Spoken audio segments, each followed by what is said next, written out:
आज हम बहुत ही इंपॉर्टेंट टॉपिक प्रश्न बैंक का, क्वेश्चन बैंक का, जो कि 5 मार्क्स में दिया हुआ है, उसको डिस्कशन करेंगे। कितने नंबर में आता है क्वेश्चन? 5 मार्क्स में पूछा जाता है, 5 नंबर में पूछा जाता है। क्या है प्रश्न? समतल सड़क पर गति करती किसी कार को अभिकेंद्री बल कहां से प्राप्त होता है? ठीक है, और पहला पूछा अभिकेंद्री बल कहां से प्राप्त होता है। कार की सुरक्षित अधिकतम चाल के लिए सूत्र ज्ञात करिए। तो यानी सुरक्षित चाल ज्ञात करना है। तो बच्चों बहुत ही आसान है। मान लीजिए कार का द्रव्यमान कितना है? m। तो हम जानते हैं कि भार बल हमेशा कैसा लगता है, हम लोग पढ़ चुके हैं, ऊर्ध्वाधर नीचे की ओर लगता है, और भार बल का मान कितना हो जाएगा? mg। ठीक है, अब ये है आपकी सड़क, वृत्ताकार वृत्तिमार्ग पर टर्न हो रही है मोड़ पर। ये समतल सड़क है, प्लेन सड़क है। ठीक है, इस प्रकार v वेग से चल रही है, इसकी सुरक्षित चाल हमको ज्ञात करना है, v चाल से चल रही है। तो यहाँ पे कार पर भार बल ऊर्ध्वाधर नीचे की ओर लग रहा है mg। अब सड़क द्वारा ये सड़क द्वारा जो उसके पहिए हैं, इस पर लगेगा अभिलंब प्रतिक्रिया बल।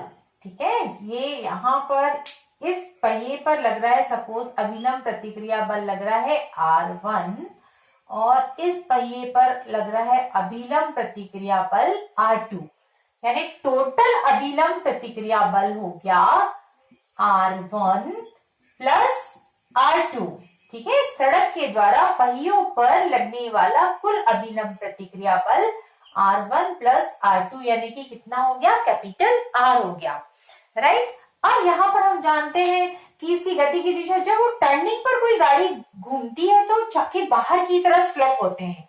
राइट, बाहर की तरफ, यानी केंद्र की ओर ना मुड़ के बाहर परिधि की ओर खिसकते हैं। आप कभी प्रैक्टिकली देखिएगा, कोई टर्निंग पर गाड़ी जब मुड़ती है तो उसके पहिए इस टाइप से मुड़े, बाहर की तरफ मुड़े हुए रहते हैं, बाहर की तरफ गति करते हुए दिखाई देते हैं, या बाहर की तरफ गति करते हैं। यानी ये गति की दिशा है, गति की दिशा इधर है। गति की दिशा के विपरीत क्या लगता है? घर्षण बल लगता है।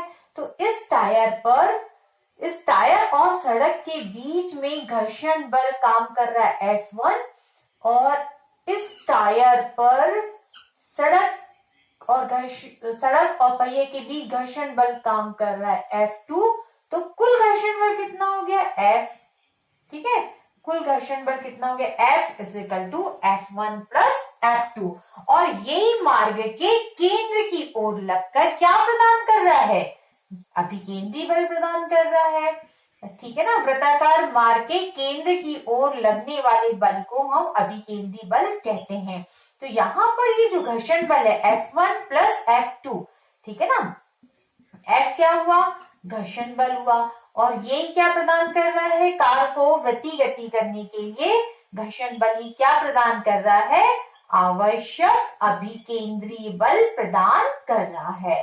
ठीक है ना, आवश्यक अभिकेंद्री बल प्रदान कर रहा है। हम जानते हैं कि गति के लिए कोई ना कोई बल वृत्तीय मार्ग के केंद्र की ओर लगकर क्या प्रदान करना चाहिए? अभिकेंद्री बल प्रदान करना चाहिए। तो यहाँ पर गति के लिए अभिकेंद्री बल कौन प्रदान कर रहा है? घर्षण बल प्रदान कर रहा है। राइट, तो हम यहाँ पर समझ चुके हैं कि कार पर कौन कौन से बल लग रहे हैं। कार पर लग रहा है भार बल ऊर्ध्वाधर नीचे, भार बल इज इक्वल टू mg। ये कैसा लग रहा है? ऊर्ध्वाधर नीचे। राइट, और r is equal to R1 plus R2, मतलब R है, ये है सड़क द्वारा कार पर या कार के पहियों पर पृष्ठ की अभिलंब प्रतिक्रिया बल,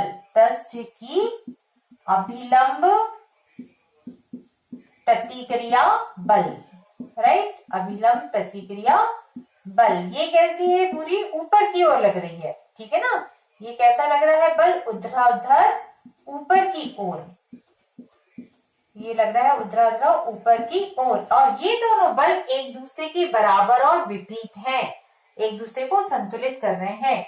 यानी R is equal to mg, दोनों आपस में बराबर और विपरीत हैं और ये एक दूसरे को संतुलित कर रहे हैं।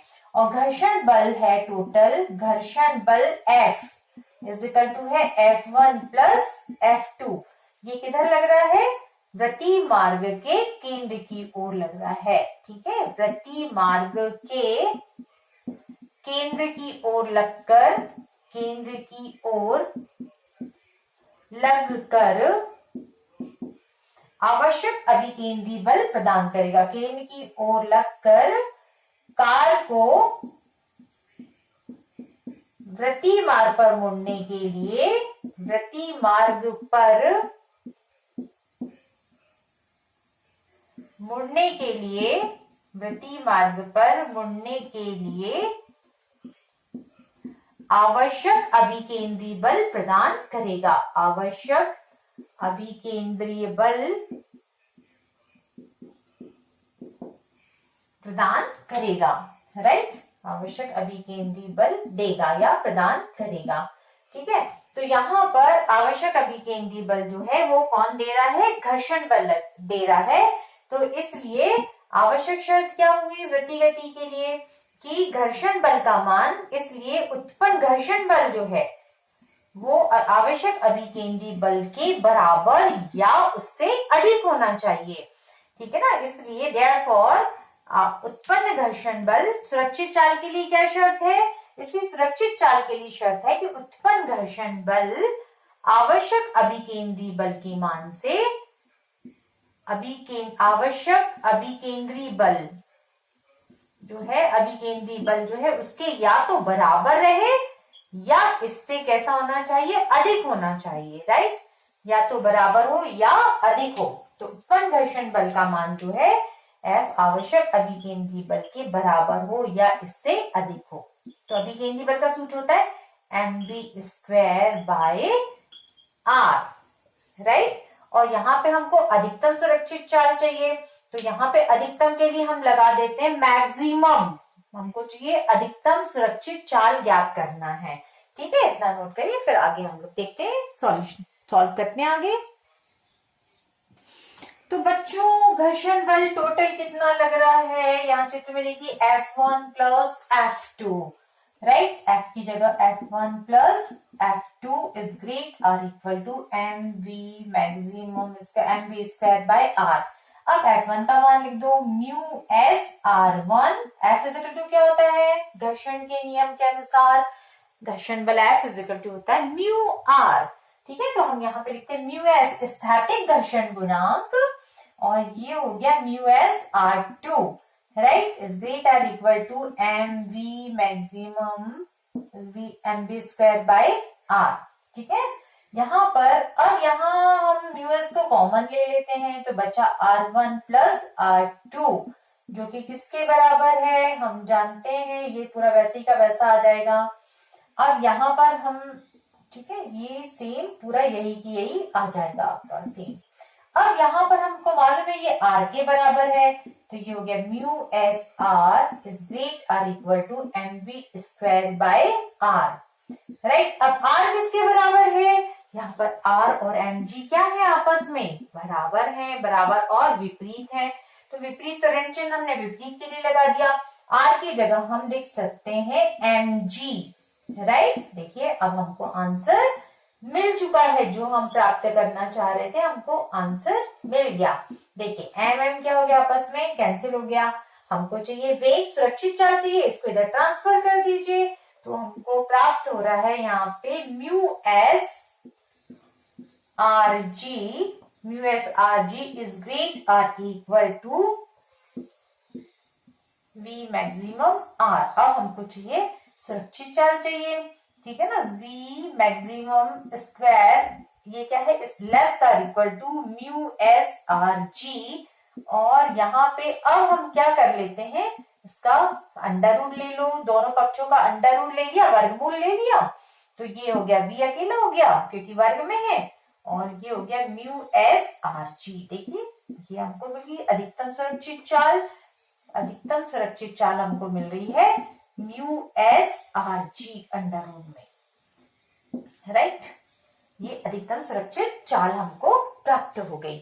अब इसको देख के हम आंसर देखिए क्या क्या दे सकते हैं। अधिकतम सुरक्षित चाल के लिए क्या क्या होना चाहिए, अधिकतम सुरक्षित चाल, और इसके बारे में इस रिजल्ट को देख के हम क्या क्या बता सकते हैं। नंबर 1 बता सकते हैं कि अधिकतम सुरक्षित चाल वाहन के द्रव्यमान पर निर्भर नहीं करती। यहाँ कोई वाहन का द्रव्यमान आ रहा है क्या? नहीं आ रहा है। तो वाहन कितना भी भरा हो, सामान से हल्का हो, भरा हो, तो कार की सुरक्षित चाल वाहन के द्रव्यमान पर निर्भर नहीं करती है। नंबर 2, म्यू एस को देख के हम क्या बता सकते हैं कि क्या अलग अलग जो टायर सब वाहनों के अलग अलग होते हैं। टायर और सड़क के बीच उत्पन्न घर्षण गुणांक कैसा होता है? अलग अलग होता है। ये कैसा होता है? सभी वाहनों के लिए, भिन्न भिन्न वाहनों के लिए, ये भिन्न भिन्न वाहन है, भिन्न भिन्न वाहनों के लिए भिन्न भिन्न होने के कारण म्यूएस का मान भिन्न भिन्न वाहनों के लिए कैसा होगा? भिन्न भिन्न, राइट। ये भी कैसा होगा? म्यूएस के बारे में भिन्न भिन्न वाहन के लिए या भिन्न भिन्न वाहनों के लिए म्यूएस जो है, म्यूएस भिन्न भिन्न होगा, राइट।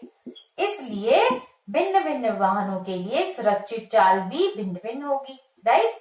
इसलिए सुरक्षित चाल भी भिन्न भिन्न वाहनों के लिए अलग अलग होगी। सुरक्षित चाल भी भिन्न भिन्न वाहनों की अलग अलग होगी। भिन्न भिन्न वाहनों की भिन्न भिन्न होगी, राइट। समझे होंगे आप, समझ चुके होंगे कि म्यूएस जो होता है वो भिन्न भिन्न वाहनों के लिए कैसा होता है? भिन्न भिन्न होता है। म्यूएस मतलब सड़क और टायर के बीच घर्षण गुणांक सभी अलग अलग वाहनों के लिए अलग अलग होने के कारण सुरक्षित चाल भी अलग अलग वाहनों की अलग अलग होगी, ठीक है। भिन्न भिन्न वाहनों की भिन्न होगी, ठीक है। तो म्यूएस देख के हमको ये पता चल गया कि अलग अलग वाहनों की सुरक्षित चाल अलग अलग होगी, क्योंकि म्यूएस का मान अलग अलग होता है, राइट। और ये द्रव्यमान पर निर्भर नहीं करती। नंबर 3, बारिश के दिनों में म्यूएस कम हो जाता है। म्यूएस क्या होता है? कम होता है बारिश के दिनों में, बारिश में, ठीक है, बारिश में। इसलिए सुरक्षित चाल जो होती है, अधिकतम सुरक्षित चाल जो होती है वो भी कम हो जाती है, ठीक है ना। स्थैतिक घर्षण गुणांक, बारिश के दिनों में पानी भर जाता है तो घर्षण भी कम हो जाता है, स्थैतिक घर्षण गुणांक भी कम हो जाता है, इससे सुरक्षित चाल भी कम हो जाती है।